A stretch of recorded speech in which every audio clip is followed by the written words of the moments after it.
Welcome, y'all! Hey! That's right. This is the Pregame Engineer Tailgate Mayor Racing Podcast, episode number 75.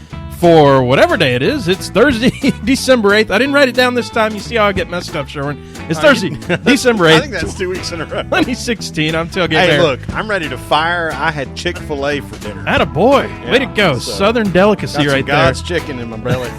Well, we're in the PETM podcast studio. I'm Tailgate Mayor Rusty Wallace. That's Pregame Engineer Andrew Sherwin. Let's do this. You ready?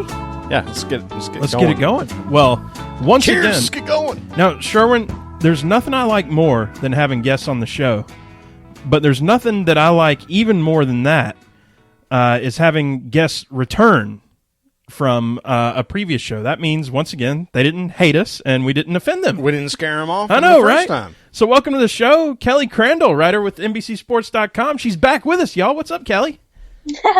Nothing much. How are you guys? We are awesome. Very good. Very good. Feeling great. In the waning hours of 2016. No kidding. And I'll tell you what, it's the off season. You'd think we wouldn't have anything to talk about. We're just sitting here BSing now from now till February or whatever. But shoot, Sherman, we got more show notes than a regular race week.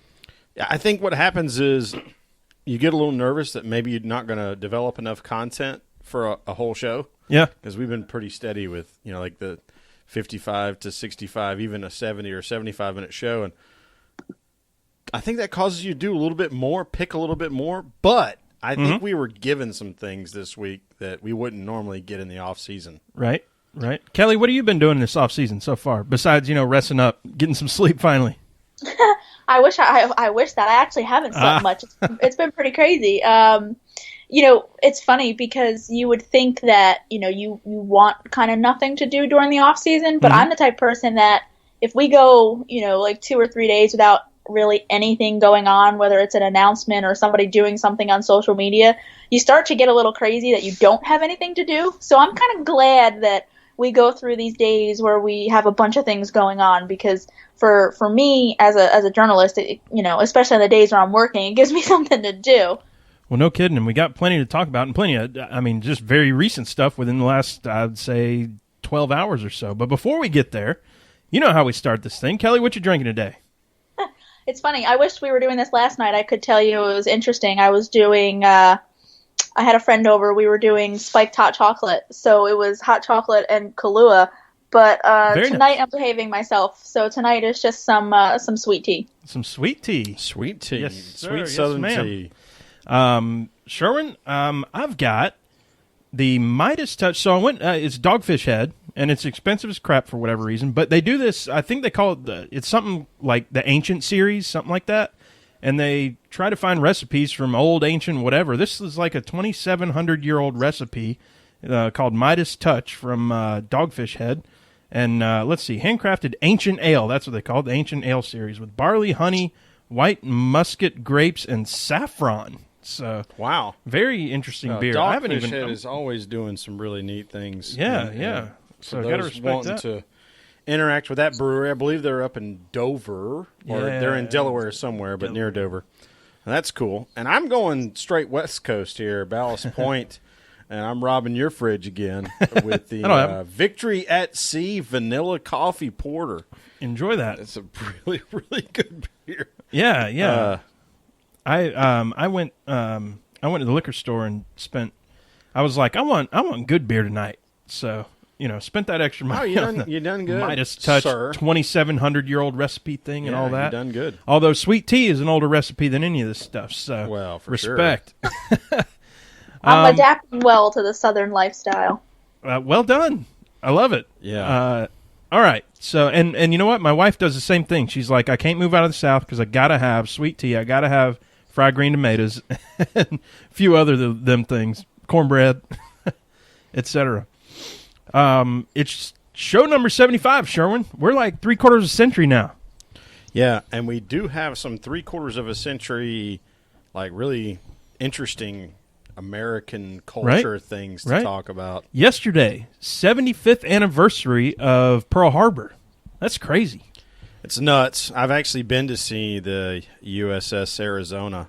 I did exhibit. Too. That's crazy. It leaks like 2 bubbles of oil every 20 or 30 seconds. But they said it's like there's enough diesel fuel inside that thing to leak for like 200 years. Wow. It's crazy. That's nuts. That thing's really neat to see. And so if that was yesterday, then today is a date which will live in infamy, the old FDR speech. The 75th anniversary of the speech. Yeah, so we got to kind of like tip our hats and raise a glass our hats to America's greatest generation, as they call it. Well, cheers there. World War II soldiers and veterans and folks that didn't make it through that. And speaking of legends, we just had John Glenn pass away, famed astronaut, of course. Who was a fighter pilot for the United States Marine Corps during World War II and Korea, and a pioneer of what the Air Force's branch of exploration in space that eventually became NASA. Yep, so and I remember it was just a few years ago, and I'll show my age here because it's probably been a decade or 2 decades that like he went up again, right? And they said he was like the oldest person to ever go up at age. Yeah, that's the reason why they made that Space Cowboys movie with Clint Eastwood and I still got to see that. I want to see that. It's really good. We got to watch it together. Yeah, we're gonna watch it. So car number 75, episode 75, car 75, dude, Neil Bonnet. Are you kidding me? I'm not kidding you. 83 races. I was going to be excited about this. I know. 362 races total, but 83 of them were in the 75 car. Had 4 wins, 18 wins overall throughout his career. I mean, everybody knows him and about him and whatnot. I wanted to pull up some kind of fun stats, see something different. Of course, he was part of the Alabama gang. He was alongside Red Farmer and all the Allison boys. He appeared in both Stroker Race and Days of Thunder. Oh, yeah, he had a great spot in Days of Thunder. Oh, yeah. He said, I believe Cole's capable of running a good race, and I'm looking forward to racing with him. And I don't remember the Stroker Race cameo. I'll have to go back and look. I've never seen that movie. Oh, man, dude. Well, we got 2 movies and to watch Six Pack. You and I haven't seen Six Pack. I haven't seen that one either, so yep. Sorry. We've got a movie night coming. Wow. He won the first NASCAR race outside of the U.S., and that was in 1988, the Goodyear NASCAR 500 in Melbourne, Australia. And why don't we do that anymore? Why don't we put all these cars on an airplane and fly like 18,000 miles? I mean, but it's really cool, though. Yeah, that wasn't a points race, but it was NASCAR sanctioned. Of course, he died during the practice for the 1994 Daytona 500. Is in a wreck that was, eerily similar to Dale Earnhardt coming out of turn 4, slide down, come up, hit the wall head on, same sort of thing. So, raising our glass to Neil Bonnet. There's so much. Neil Bonnet. We could sit here and talk about him for days, but I think if you're a NASCAR fan, you at least know about him, know some of his history, know some of what he's all about. If you don't, go up and look him up. He's one of the OGs, if you will, of modern NASCAR. Go watch Dale. Mm-hmm. Or I think the official name the of the movie is whatever. 3, the Dale Earnhardt story that ESPN did. Yeah. He played his persona played a big role in that movie. Yep. 2 other folks I'll mention real quick. Morgan Shepherd has 73 races in the 75 car. The front door. He does 73 races in the 75. I know people get mad or whatever, but and he's older than both of those numbers. Right? I love the stat that every time he races, he sets a record in NASCAR. That's my favorite thing. All right, oldest guy to ever start a National Touring Series race. He probably has the most records of any NASCAR driver, as being the oldest for so many times. Well, he just breaks his own record. Breaks his record every time, right? In a row. And Jim Paschal, 42 races in the 75. He's the only other driver to win in that car number. We've been on a drought of numbers that have won, so I had to pull up a few here. Folks that won. He was back in the 40s through 60s or something like that. 40s. Yeah, I'll tell you what. So Jim Paschal. We already swung it back to Morgan World War II Shepherd. Yeah, right. John Glenn. So and Neil Bonnet. Cheers to those guys. All 3 of you. Cheers. Raising the glasses. Taking a sip. Hey, do we have a guest? We have a guest. Kelly, that's the part where I just kind of nerd out a little bit. So, apologies. Thank you for hanging in with us. It's all good. So tearing it down, y'all. I got to do the thing. Let's just jump in. There we go. Time to tear it down. We've got kind of breaking news. I think for our audience, I think we ought to consider it breaking news because it happened in between our last show and now.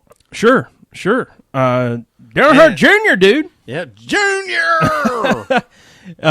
Tested at Darlington yesterday, And you put this perfectly in our show notes using his words on Twitter. He checked the last box, is what he said. I checked the last box. So, Kelly, what do you think?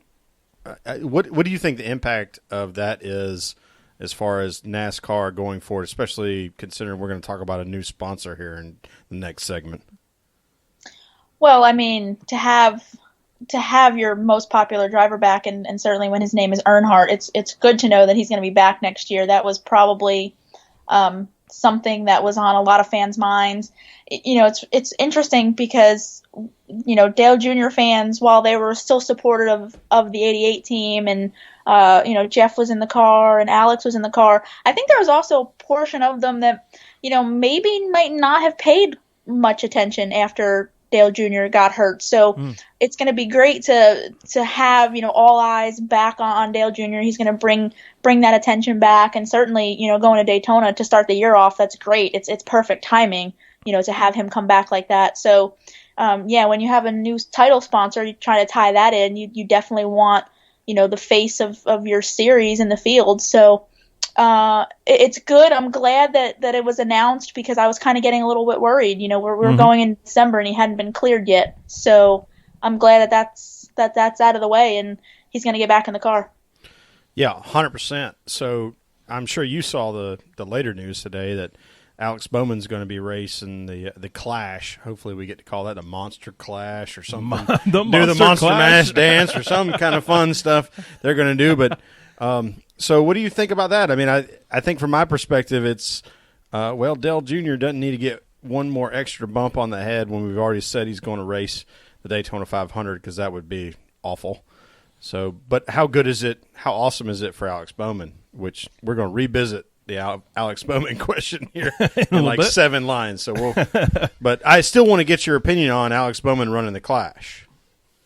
I mean, we can talk about Alex in a second, but as far as, that was something that was really interesting to myself and my colleagues at NBC today. We were actually talking about it in our little group communication that we have. And, when I first read that Alex was going to drive the car, at first glance, I didn't think anything of it, because I was like, he is eligible.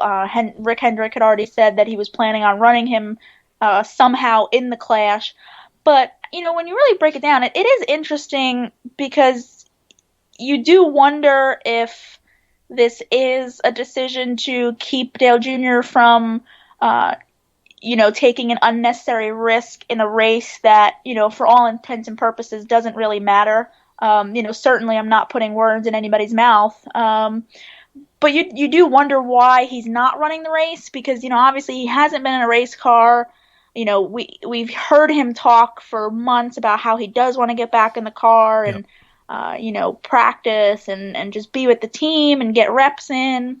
And he is still eligible for the Clash. So I think this is a curious move by Hendrick Motorsports, in my opinion. I'm certainly not saying it's wrong by any means, but it's definitely curious that he's not going to go there and run the race. But I can certainly see the reason why they want to reward Alex or keep Dale Jr. out. But at the same time, it's very interesting to me. And I think you hit the nail on the head with the first thing that you said. Which sort of, I don't know if you said it outright, but alluding to the fact that I don't think people knew if he was coming back. People, what was it? They kept saying, "Are you thinking about, doing something? What if it doesn't work out?" And that was in a press conference, and he said, "You're just afraid to say the word retirement?"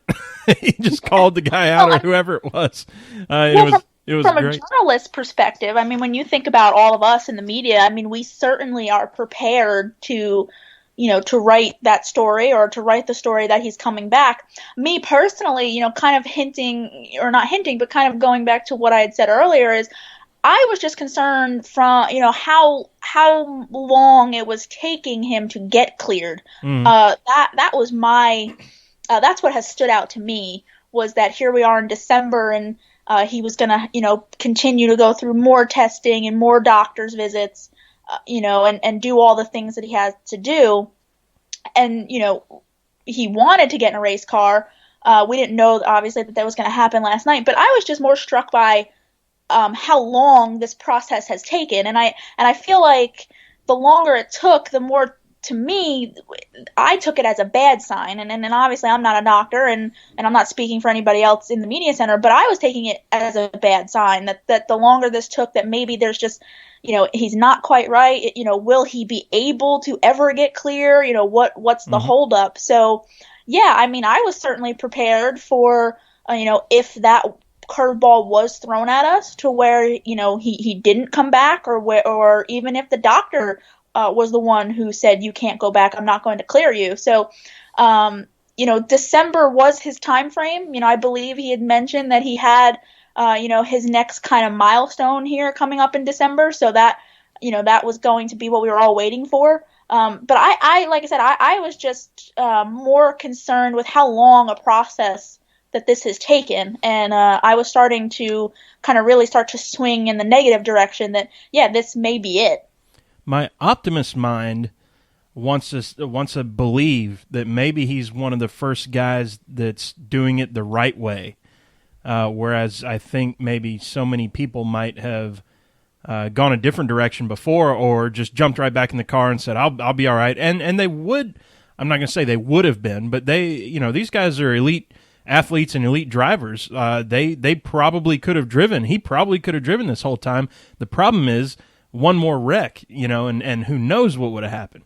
But I hope that maybe this is even the first of a line of, well, I'm not hoping there's a line of people with concussion issues, but should people get concussions, that they follow the example of NASCAR's most popular driver here, who steps aside. Yeah, without a doubt.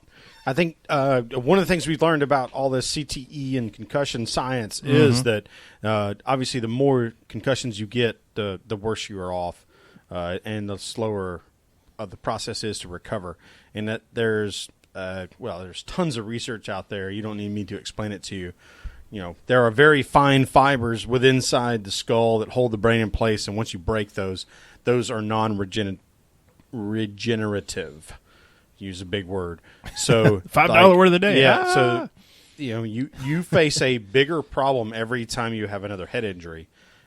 It feels like, and I think you and I said this when we were talking about this in July and August. Is like, pretty sure Junior's not going to drive the rest of the year because it just doesn't make sense. You've already missed 5 or 6 weeks. Yeah. At that point, you're not making the chase without a win. Well, if you don't race every week, you're not making the chase. There's no accidental wins. All right. Every now and again, you're going to see a Chris Buescher deal, but you cannot bank on that. And no team with any amount of pride and momentum in winning. Yeah, exactly. I mean, Dale Jr.'s won 27 races. That's a different thing. Right. So I think what we saw is someone take a really cautious approach to the fact that he has had 4, maybe 6 documented concussions, and that has been enough to put football players like Troy Aikman and Steve Young out of it. Both very smart individuals. Say, I think I'm done here. I don't know what the total damage is to my brain, but I think I'm going to be done. Well, it's cool to see there's a recovery process too for that then. Well, and what's developed over the last 4 or 5 years or decade. The exercises that you can do to strengthen your brain and all these things. But I mean, in the end, we have to hope that Dale Jr. doesn't bump his head again, and I'm pretty sure that's the reason why Alex Bowman, bringing it back around, who deserves an opportunity for exposure, sure, is going to get a chance to run the class. Yeah, he was running great. Let's move on. Let's go Monster Energy as the new sponsor for the Cup Series. Kelly, talk to us. Anything. Well, there's a distinct approach we want to take to this, because I know that you had a little bit of an adverse reaction to the sort of the sexiness and the sex appeal of the Monster Girl. Very interested to hear that part. I want to know what your approach to this is as a woman, because I think that's important for us to understand. I'm not really sure how I feel about it, but my first instinct is to be against it, but I don't know why. Okay. I don't know. I think I look at it more as a gimmick, which I understand that's obviously exactly what it is. But from a NASCAR perspective, maybe it's just my overprotective nature of the sport and kind of how it's perceived. But I feel like we don't need any more gimmicks. You know, to me, you know, we have a chase format that, you know, with eliminations, and we have names on windshields, and we have, you know, all these different things that to me are gimmicks. And I just feel like adding, you know, girls and scantily clad girls is that what we want to be portraying? And once again, I'm not trying to down anybody or say that, you know, there's not a place for that, but I don't know why we need it. And I don't know what it adds to the sport. So, that's, like I said, that's just my first impression of it. You know, once again, it could be good for the sport. Maybe it does serve a purpose, but I feel like it's a distraction. I don't know if we need them marching up and down pit road or out there standing next to the cars. I mean, I'm there for the racing, and I'm there for the race cars and the drivers, and I don't know, to me they wouldn't add anything, but that's me. I mean, there's certainly going to be a market for that, and there's certainly going to be a fan base for that, and if that's what, you know, Monster has branded themselves on, and if that's what they want to do to the sport, I mean, if they're paying the money, then they can certainly go ahead and do it. But yeah, I'm just trying to figure out exactly, you know, where I kind of feel about it. But my first thought is to not like it. So I was, I'll admit right here, I don't follow a lot of the Monster Energy whatever. I didn't know that the Monster Energy girls existed until, well, I shouldn't say existed. I mean, there's always with these energy drink things, there's always some amount of that going on. And when I first heard about it, I was kind of like, all right, Sherwin, you would put it in the show notes too. They've got Supercross, they've got Extreme Sports. This is like, you know, that's kind of like what Red Bull does too. And I don't even are there Red Bull girls? I don't even know. Probably, if I had to guess, but not as prominently. It sounds like. At first, I was excited that we're getting something that crosses over so many different other sports as well. I think it's a shame that we necessarily have to bring a potentially sexist or whatever we want to call it portion of that over. Yeah, I think it's. I thought it was pretty cool for him to get that. Gimmicky is interesting. I like that perspective, and it makes me pause for a moment and think about. Yeah, we have these other gimmick sort of things going on. What is this a sort of gimmick or something? And did they announce how long they've signed on for? No, they were very shady about the entire deal. Yeah, there's no length of contract discussion yet. There's no total compensation or contribution discussion yet. It's kind of it's NASCAR is F. The length of the contract is actually something that has stood out to me. And earlier this week when I did pit reporters for PRN, that was something that Bob Hawkers and I were actually talking about. We were kind of breaking down this new deal, and I noticed that right away during the announcement of when Brian France was asked that, all he would say is that it's a multi-year agreement with options. So that concerns me, obviously, when you're talking about the long-term health of the sport, or at least the next 5 to 10 years. We don't know how long Monster Energy is going to be around. So I'm kind of concerned about that. And then you hear, I don't know the exact numbers. I don't have them in front of me, but we've heard different things that, this deal is less than what Sprint was paying. So it is a little bit concerning. Yeah, it's great that we have an entitlement sponsor. I'm very glad that obviously we're going to be able to, NASCAR is going to be able to keep going, and we have a premier series, and we're going to have a cool trophy, hopefully, and cool logos, and yeah, all that stuff is great. But when you really break down the meat of it, there's a lot of questions still, and some concerns. And to me, those are the biggest ones right now. Is how long this deal is going to be, and if the money is going to be substantial enough to keep the sport going. Yeah. So chalk me up as not on the I'm concerned side of the coin. I think this is probably one of the best sponsors that NASCAR could have attracted in terms of their energy for attraction. They're very good at attracting eyeballs. Don't know how good they'll be at attracting eyeballs to a 3.5 or a 4 hour race. We'll have to see how that goes. But in terms of getting people to look at what they're doing, they are very good at that. That's a good point. Yeah. Oh, absolutely. I definitely agree with that. Like I said, with any business deal, it has its pros and cons. Just for me right now, I'm thinking more long term of the health of the sport. But I'm very excited because I think the name of the series will be cool. I think this has the potential for a lot of cross promotion with Monster Energy's other sports and athletes that they're involved with. They support a lot of other athletes and professional bull riding, surfing. They've got rallycross and all of these different sports that they're involved in, supercross, motocross.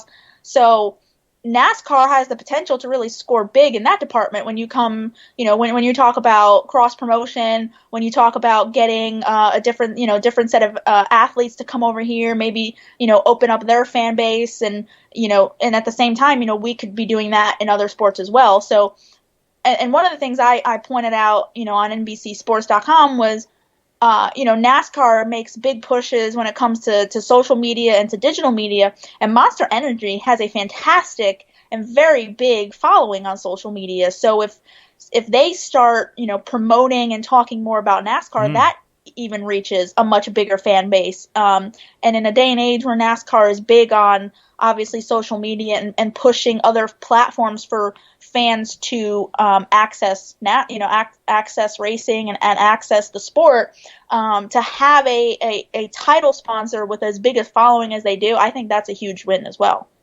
Yeah. Well, I think there was a very foreshadowing event that happened right around the same weekend as the Atlanta Motor Speedway race last year, because Supercross is in the Dome the same weekend. I hope that's the same this year. And, Clint Boyer famously hole shot and crashed himself into a big, soft barrier, and everybody had a good laugh about it. But I think we should have kind of taken notice then, with some hindsight, that might be the audience they're trying to cross-pollinate with. And why not? Why not cross-pollinate with the extreme sports audience? Because NASCAR is an extreme sport.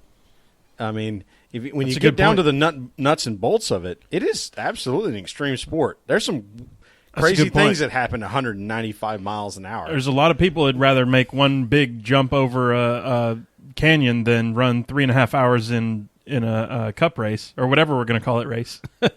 Yeah, for sure. I mean, I didn't have a closer for that, but I just, I'm super excited for the cross promo in every opportunity they have to do it.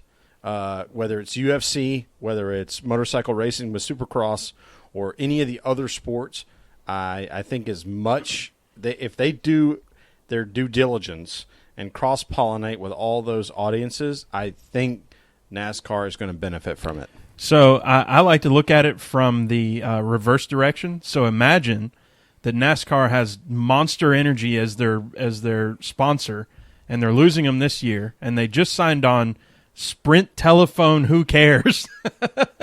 Right, with the dudes, it's like we're like 90% as good as Verizon. Please, I used to work for the best network in the United States, and now I'm willing to market that our service is crappier, yes, in hopes that you'll buy for a lower price a crappier product. Right.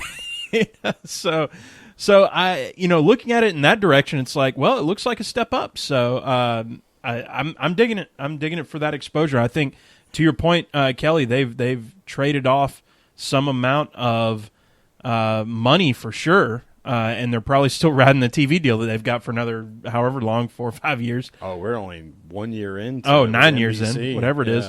They can afford to maybe ride that out and trade off some of that money for this exposure that we have. So there it is, Monster Energy.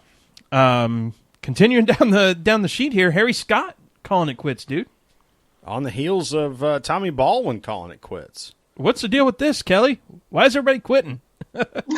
We've got a new sponsor, and it's awesome. Why do we quit now? Yeah, I wish it was that simple. I had heard rumblings of the H. Scott that, coming for quite a while. So when that came out, I wasn't really surprised.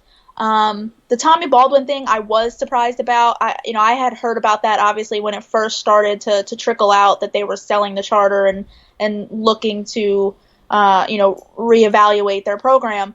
But I think the reason that it's concerning is because, we came into this year hearing about, how great charters are and what it means for teams, especially teams like Tommy Baldwin and H. Scott, because, it's supposed to help them when it comes to sponsors and, guarantee that, hey, we're going to be in the race. So you're guaranteed, purse money. We're guaranteed, to be in the race and get, all this attention. But when you have a guy like Tommy Baldwin who's been involved in that discussion from day one and who was big on the charter system, when he turns around and says, hey, I'm done, I can't do it anymore, and I sold my charter, and that's what raises the eyebrows is well hey, what's really going on here? So with H. Scott, you just look at it from a business perspective. They don't have the sponsors. I mean, they don't have sponsors and they don't have drivers, obviously. So it's very hard to go from a two-car operation that lost both drivers and both sponsors. How do you pick up and where do you go from there? You have nothing. So, on one hand, I understand that, it's a business thing. There's not, there's no money out there. There's no sponsors right now who are looking to come into the sport that we know of. I mean, we constantly hear of sponsors who are leaving. So, it's concerning, like I said, more just because it goes against what we've been hearing about, at least that's how I tie it in. I tie it into the whole charter thing. We came into the year being told that this was going to be great, and now all of a sudden we've got charters flying all over the place and going to different teams, and we have the possibility of not even having full fields anymore. So, that's I think that's going to be the interesting part of this off season is to see who else might follow in those footsteps. Well, I think what's interesting to me is not going to go anywhere near the politics ditch, but the whole the capitalism piece of the puzzle that NASCAR fans have always wanted. Like, oh, you can start a team, you can run a team, you can get in there and you can do it. Well, this is proof that that's just an absolute fallacy. Well, even when you are guaranteed to get to stay, you can't stay in it if you're not able to sell performance or relationship, you don't get to stay. Well, that's a good point, though, right there, is that it's as much a marketing money, whatever you want to call it. It's marketing. Marketing deal than as it is anything else. And not just marketing to the masses, but marketing to the fact that you got to be a good salesperson and pull these drivers in and start seeing, get some better drivers on your team. And it's kind of self-perpetuating at that point. You get a bigger name driver. Now you're getting a little more money. Now you're getting the equipment. Now that, they're starting to run better, et cetera, et cetera. And that's what, that's what everybody hopes in this loop that you're talking about.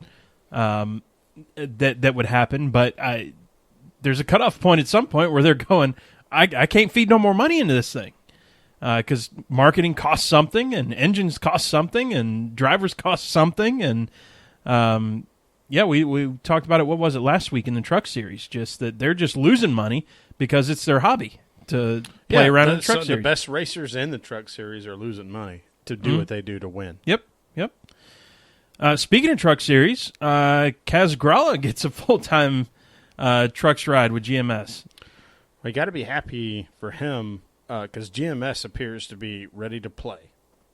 In terms of we showed up, we want to race NASCAR. All right, we're going to do it. Yep. So opposite side Kelly? Of the coin. Kelly, what's your thoughts? I mean, the biggest thing that I took away from the Kaz Grala announcement was not necessarily the Kaz Grala part of it. I actually was more impressed that GMS was able to hire Jerry Baxter away from Kyle Busch Motorsports. I think that's a huge get. Jerry Baxter is obviously one of the smartest guys in the garage. He's been around NASCAR for a very long time and spent the last 4 years, I believe it was, with Kyle Busch Motorsports doing great things over there and really helping the development of drivers over there. So I think that shows just how serious and just what how far as an organization GMS has come that a guy of Jerry Baxter's status is willing to go over there and work for them and know that he can go over there and be competitive. So I think that's awesome for them, and I think that should say a lot. As far as Kaz goes, I haven't seen enough of Kaz to really form an opinion. I've seen him run a little bit of K&N stuff. I know he does some sports car stuff, I believe, every so often. So I'm interested to watch his development from the standpoint of if he's ready and capable of doing this. So I think it's the jury is still out for me, but as far as what I've seen from K&N stuff, I mean, he's a driver. So I'm curious though to see, when you go to the national series, he's obviously going to be competing for a very good team. So now he needs to go out and prove why he was given a full-time ride. And on the heels of our discussion of how much it costs and everything, regardless of who it is and everything, I always feel good when I see something like this. That here's a guy getting a full-time ride somewhere, especially in a series like the Trucks, where they're probably banking on him just as an investment, sort of, with negative cash flow to start with. So, and that means there's a lot right on his shoulders too, and he has to turn over to this marketing element we've been talking about too, Sherwin. Yeah, for sure. And then, all right, so moving right. Yeah, sorry, I'm not a good transitioner. I'll try to be a better host. How about we skip right on down to the NASCAR Sprint Cup Awards show? You guys talked about it on PRN. We don't want to. This is going to be a very short segment. Love Jay Moore. He was a dud. There's too many award shows out there, so nobody's going to watch. NASCAR fans aren't enamored with award shows to begin with. Why did we have all 8 of the final 8 people give speeches? Oh, goodness. Yada, yada, yada. Why don't we have a 30-minute party where Jimmy Johnson just sprays beer on everybody and then we go home? I like that. I like that one better, actually. And I didn't watch. Sherwin, did you watch it? Like I kind of like. I did over the course of 3 days on DVR. Yeah, yeah, I hear you. I knew you weren't going to watch. I didn't really want to watch. I saw all the bitching on Twitter about Jay Moore sucking, and I wanted to give him the benefit of the doubt, so I watched as many of his segments as I could. He was terrible. And I know he loves NASCAR, and that sucks. So, we thought we found somebody that really loves NASCAR. Turns out he can't host. It looked like he was maybe a little bit too deep in the sauce. Could be. Well, good which for is him. fine. I mean, whatever. I don't care about that. It's just, okay, so NASCAR doesn't need to do a 3.5-hour award show. That's for sure. For sure. That's for sure. It needs to be an hour. And, why don't we let somebody like Rutledge Wood host it? Yeah. Kelly? Well, I mean, I think it's like with any award show. I mean, there's no perfect format to it. There's no perfect length. You have to, obviously, you got to pay the bills. I mean, you got to make it worth the money that you're charging people to sit at a table and so on and so forth. And you've got to, appreciate all your sponsors and then obviously the drivers that people care about. So I don't, but it's the same like with any entertainment award show. There's nothing perfect about it. There's it's hard to find something a happy medium.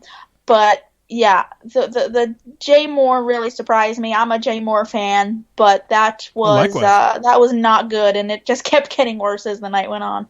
Yeah, 100%. Which is unfortunate. That's what I'm saying. I'm kind of half laughing right now. I'm like, damn, Jay, I like you, man. I know you love NASCAR. Why?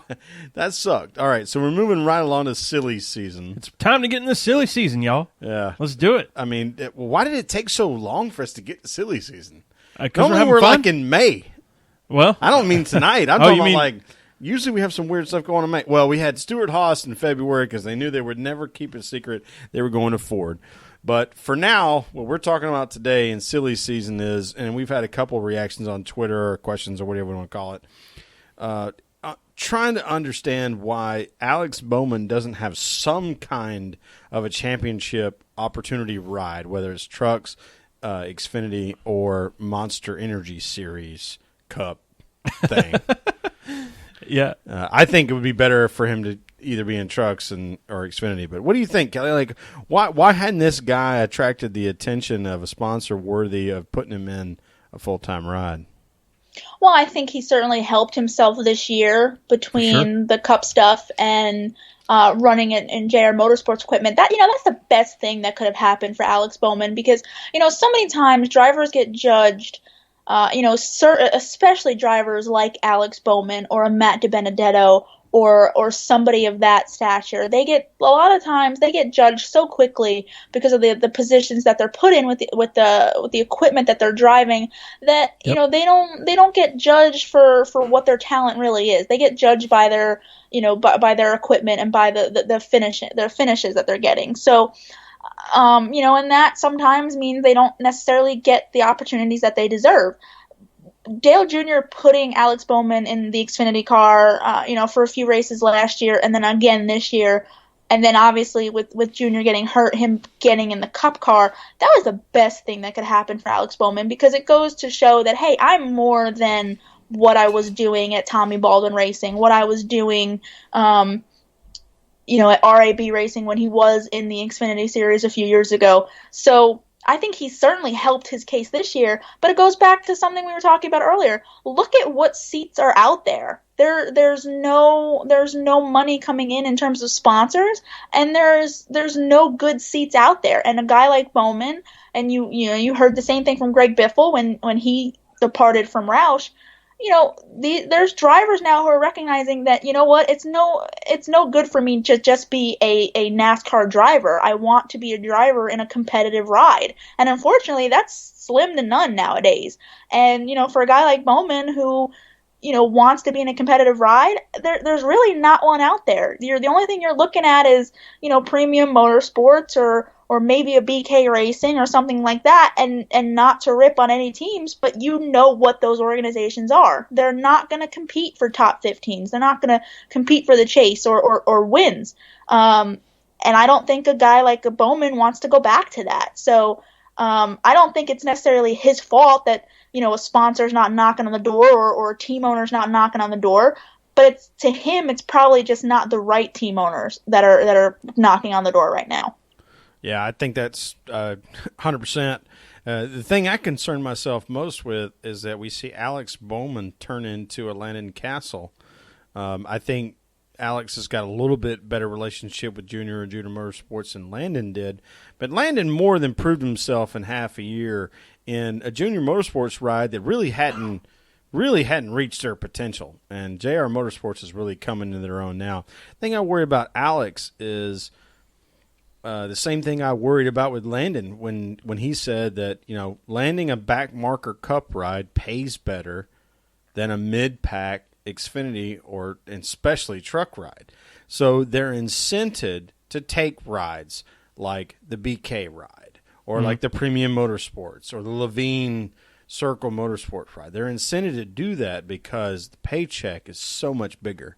And we're talking about, like, for us, we're talking about serious money. We're talking about $400,000 or $500,000 to drive a car for 9 months. And my concern is that we'll never get to see what Alex Bowman could really be, because he's caught in this weird purgatory land of, well, you didn't bring a sponsor, so we're not going to get you in a premium ride, but you're definitely a good enough race car driver to get in a back marker and keep us in the race, or keep us getting into the race ride. So that's my concern. I think he proved a lot, and this is what Kelly was saying. I think he proved a lot in terms of what, especially the guys that we've talked to on this podcast right here, have been saying, that if you get a guy, there's so many good racers out there, and Alex Bowman is one. There's some bad racers out there, but there's some good race car drivers out there. And if you get them in the right equipment, look what Alex Bowman did this year in great equipment, obviously, with Hendrick's a number one car, essentially. Yeah, well, certainly Sister Garage to number one. Yeah. It's their 1B car. Sure. Well, without a doubt. As it was proven in Miami. Yeah. But, yeah. So, I'm also a bit, weirded out by the fact that he doesn't have something right here. But yeah, we'll see what happens. Let's move on. We've got rumors that Dodge might be returning to NASCAR. Kelly, have you heard anything about that? Well, I think everybody just needs to take a step back, because if you go and actually look at what the comments were from Dodge, it's that they would be open to coming back. And I know that some people took that as they're on the verge or they're close to a comeback. They're starting the Daytona 500. Oh yeah. 16 cars. So you have to, like I said, you have to take a step back. You have to remember that it's going to take some time if they were to come back. It's not going to happen in 2017.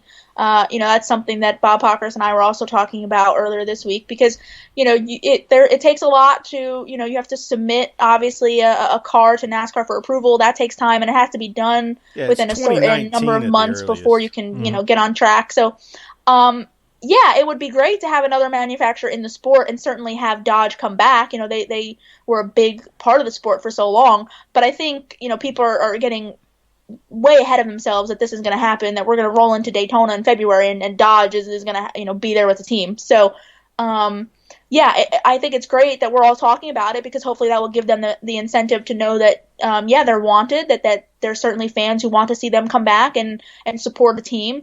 But no, we shouldn't be writing stories that they're on the verge or it's going to happen anytime soon. Me and Sherwin, when I started started becoming a fan of NASCAR, I was rooting for Dodges. I bought a Dodge truck.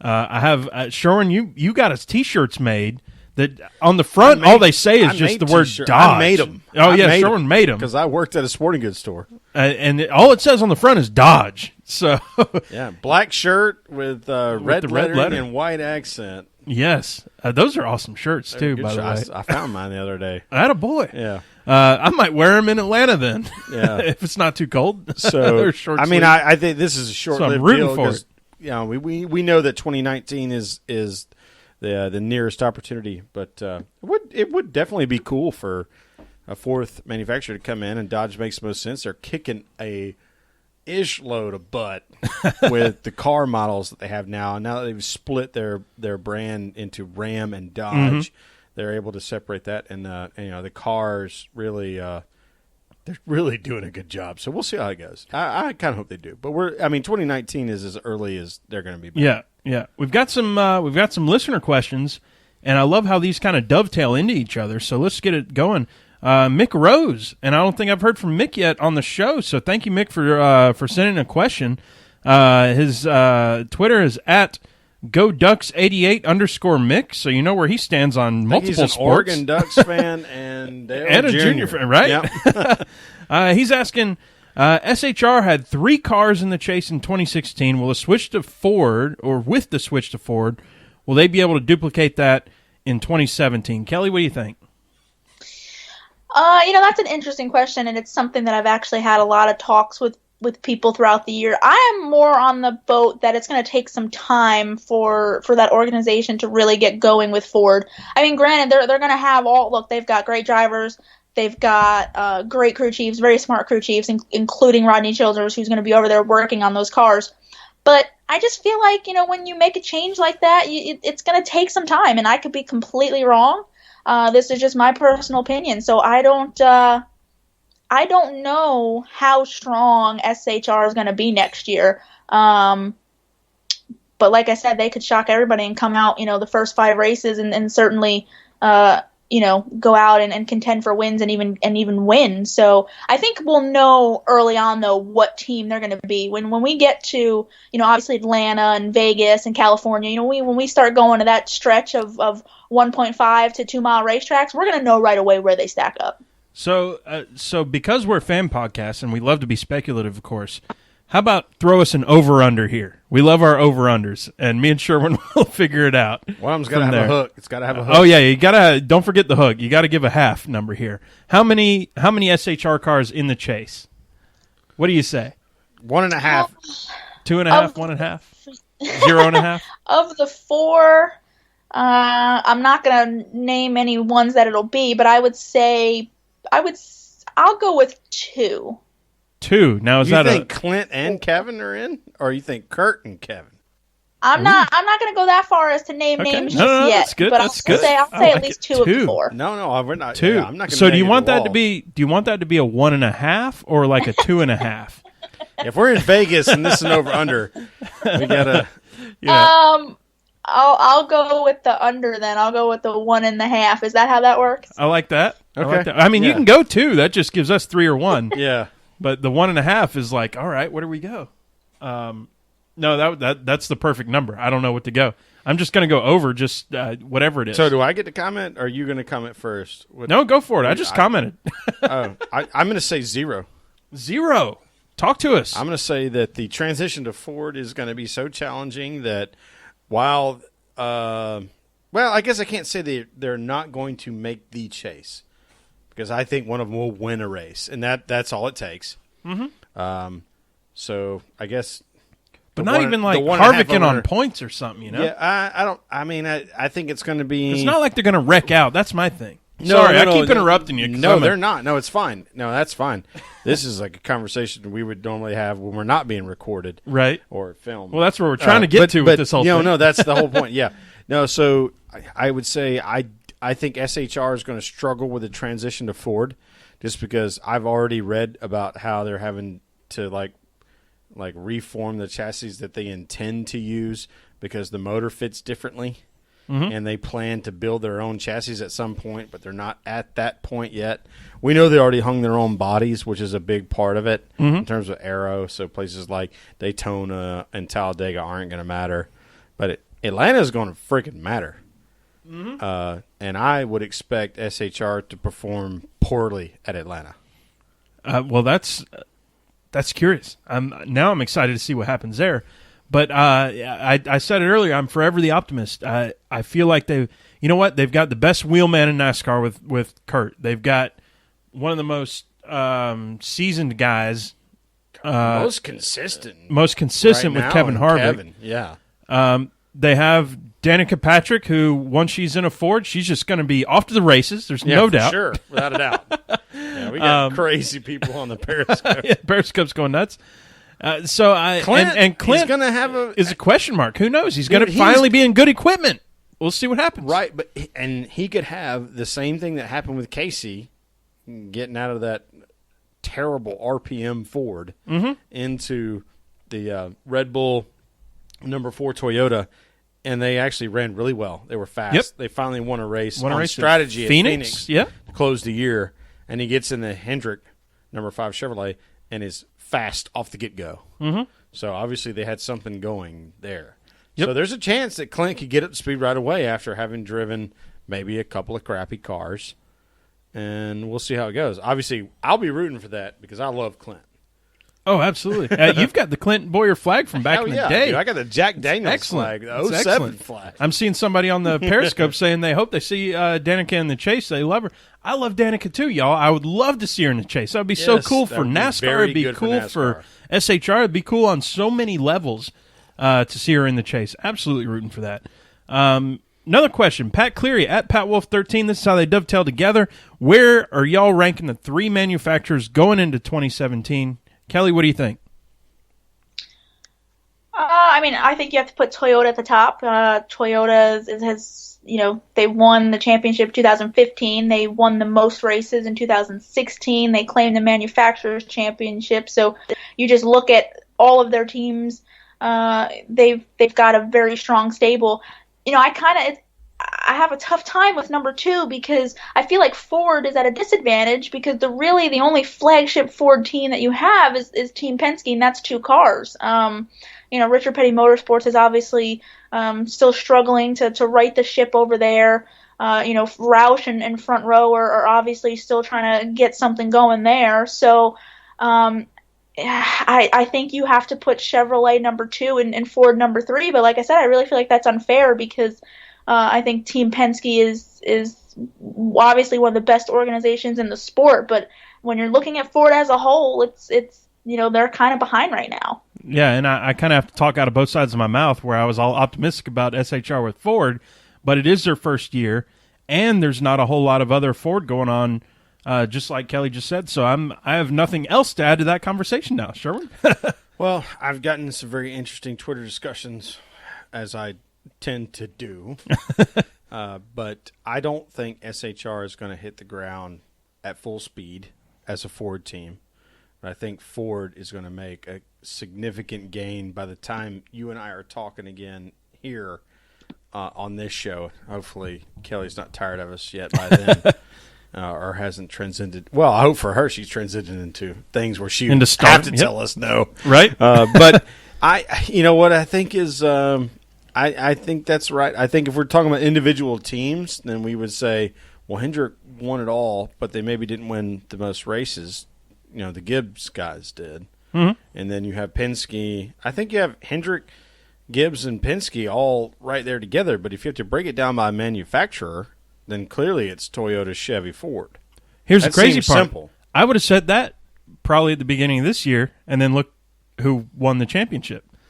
And you can talk about manufacturers' championship that nobody cares about, you know. Like, certainly we don't. Not in the Cup Series. Right. The Monster Energy Series. Right. So, there is what it is. Who has the best drivers? Maybe that's a different question, but that wasn't the question given to us. Let's move on. We're starting to wrap it up here. Yeah, this is already rapid fire. Right. So some other stuff going on. WWE. Kelly, we know you went to the wrestling match. Talk to us about it. Look, I was a big fan, obviously, growing up. Had all the favorites back then when it was, the Attitude Era, as they called it. So Stone Cold, The Rock, The Undertaker, DX, Triple H, all of that. I lived that. That was my childhood.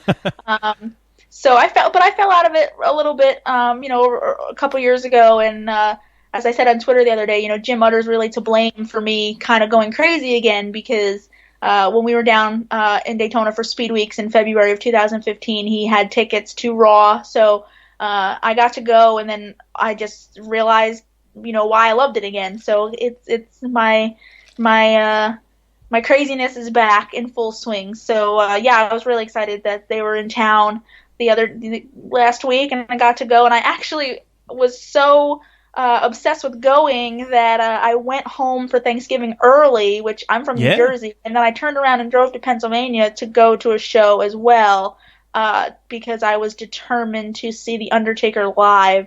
He was my absolute favorite growing up, and I had never, ever seen him live. So when they announced him for that show, I had to go because I thought everybody kind of assumed he was retired. So when they brought him back, it was important that I went to that one too. So yeah, I'm having fun being able to be my 8-year-old self again.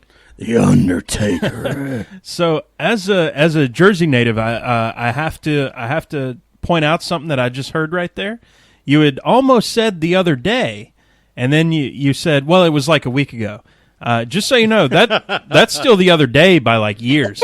Yeah. So down here in the South, when we say the other day, that could be like yesterday or 7 years ago. Yeah. In my case, it's just I have a problem of my brain works so fast, and then I start talking really fast, and I can't keep up with what I'm saying, and I have that problem on Twitter too. Like I type too fast, and things just come out all crazy. So I am the stereotypical northerner where everything is just full speed and there's no slowing down, and I'm impatient and just it's so I blame it on just being too ahead of myself and not being able to slow down and process my thoughts while talking. Oh heck yeah! So question from Jeffrey Whitler at Whitler_. Jeff, our surprise guest at one point on the show. Yeah, right after we met Kelly in person at the Tweet Up. Yeah, how about that? We had Jeff on the In Campground podcast. Why not? He's asking, so if you're a wrestler, what would be your finishing move? And he brought up things like the big elbow with Randy Savage, the people's elbow with The Rock. Macho Man Randy Savage. So what do you think, Kelly? What's your finishing move in WWE? That's an interesting question. I've never actually thought about that. I always used to enjoy, when I was a kid and my sister and I and our friends were always out, trying to do as what they told us not to do, which was try that at home. Mm-hmm. Punch each other in the face. We always enjoyed trying different finishing moves. I never wanted them, of course, tried on me, but I enjoyed I enjoyed Triple H's pedigree and which is pretty much smashing somebody's face into the floor. So yeah, I kind of would like to do something like that because it's very effective. Okay, what about no stinger splash or? No, I'm kidding. I don't know enough. I love the sting. So we're going to transition right into our Strange with Stain segment that you are now familiar with because you got to participate in this, I guess, 13 episodes ago. So this one's a little bit more kind of like chill, like business atmosphere is. What is the graceful way that you choose to get away from a very uncomfortable conversation or interview? Well, I mean, luckily, I have to say I've never been in that position where anything has been, uncomfortable or anything like that. I mean, there's definitely interviews where you really have to kind of, poke and prod because you know that, it's going to take a lot more effort to get something out of the, your interviewer or interviewee, I should say. So, I've been in those positions, but, stuff like that where it's like, if you got to stick to your guns and just, gut it out and dig and try and get what you can because it's not always going to be easy. But I've never had to really try and get out of anything because I feel like, certainly in this business, I mean, you can't, you can't take the easy way out. If you're looking for something, you've got to find a way to get it. Yeah, so I immediately... It's a great perspective, actually, from because I have a totally 180-degree answer for mine, but that's a good perspective from you. Like, you can't get out of it necessarily. So if it's awkward or weird or whatever, you just kind of got to keep trucking through it. Sherwin, I interrupted you. Go ahead. No, my immediate reference point when I read this question from Ashley was Kurt Busch with Jerry Punch, right? After the Tony Stewart deal where he broke a rotor and half his rotor went through Tony's radiator, and then obviously the ultimate good result happens, but Kurt is like distraught because he thinks that some malfunction of his own car not only ended his race where he had a fast car, but maybe potentially took the leader in points out. And he just takes it out on Jerry Punch. Poor Dr. Jerry. We love both these guys. Jerry is certainly an upstanding person. We loved him in all the ways that he supported NASCAR, as in the booth or down on the floor with the mic. It was like, golly, that was super awkward, or like, how do you get out of that thing? And Jerry was like, all right, I'm going to leave. Right. So that gets you to my answer, which was, if I'm in an awkward situation or interview or something, bail. I just leave. Just bail. I just ghost. Yeah, I'm out. See ya. I haven't had an awkward interview for a job that I had to walk away I had one from. weird one. They kept asking me well, here's the thing. I went in, within the first 10 minutes, I knew I do not want to work here. There's no chance of me working here. Everybody here's a drone. They hate their jobs. They just don't want to say it. And there's no way I'm going to work here, but I'm only 10 minutes in. I can't disrespect the people, so I just acted stupid. They asked me things, so I'm a computer scientist, right? And I walk in, and they're asking me like... Nerd. Right, I'm nerd. They're asking me, well, what's your experience with XML? What's your experience with JSON? What's your experience? And so I started by answering their questions, but eventually I was like, I'm never going to see these guys again for the rest of my life. I do not care. So they're like, do you know this? I'm like, no. Do you know this? No. Have you ever worked with a computer? No. You're trolling them. What's the quickest I can get out of this entire situation to get me gone? Can you please tell me to leave now? Bail. I'd like to leave now. Like me and Sherwin did at the Darlington house party. Bail. Let's get out of here. This is bull spit. Oh man. All right. Well, we're look at that. We're already over an hour. We're wasting our esteemed guest time at this point. Kelly, tell everybody where they can find you at and what you're doing in the off season. What what's going on? Like I said, just keeping busy. So I've got some stuff to do with NBCSports.com, so going to keep busy there, obviously. And so I'll be just as visible as ever on Twitter. So at Kelly Crandall, everybody can find me. And Yeah, I'll have some stuff to put out soon in terms of 2017, what I'm going to be doing. So finalizing some stuff for that, but yeah, going to keep busy with NBCSports.com. We've got some great stuff coming. Obviously, we're going to keep up on everything, and looking forward to shameless plug here. Looking forward to my birthday this weekend, and obviously the holidays. Happy birthday! Woo! Atlanta Motor Speedway, you going to be there? Yeah. So yes. Sweet. Yeah, that's it. I'm gonna just keep busy and see where silly season takes us. Happy birthday, Kelly. Thank you very much. We are so happy and thrilled and grateful for you to join us on the podcast. Thank you so much, Kelly. This is awesome. Love having you on. Absolutely, I appreciate it. Hopefully, we haven't scared you away. After the second. Hopefully, there'll be a third one. Yep. Looking forward to the third. We're going to shove some jelly beans in our mouth and start closing this thing out, Sherwin. Jelly bean closeout challenge. There it is. These jelly beans are getting kind of hard. They've been sitting out for a while. You there, Tailgate. It's Tailgate Mayor, Rusty Wallace, at Tailgate Mayor, as it turns out. And that's Rusty on the front end. And you can find Sherwin at Pregame ENG on the Twitter and on the Instagram. And all things. You don't follow us at PETM Podcast or PETMPodcast.com. Stickers, dude. Oh, we're almost out. Look at this. We're almost out of these fine stickers. You can see it on the letterhead here. If you ain't got a sticker yet, 10 left or something. All you got to do is send us a message. Slide into our DMs or whatever. Yeah, slide. Send us a message and tell us you want a sticker. Give us your address, and we'll send you one for absolute free. Oh, for sure. And we're running out. 2015 edition is almost out. 2016 edition or 2017 or whatever. Who cares? Something. All right. Well, redneck noise. We're going to talk to y'all next week. It's the off season, but we're still here, y'all.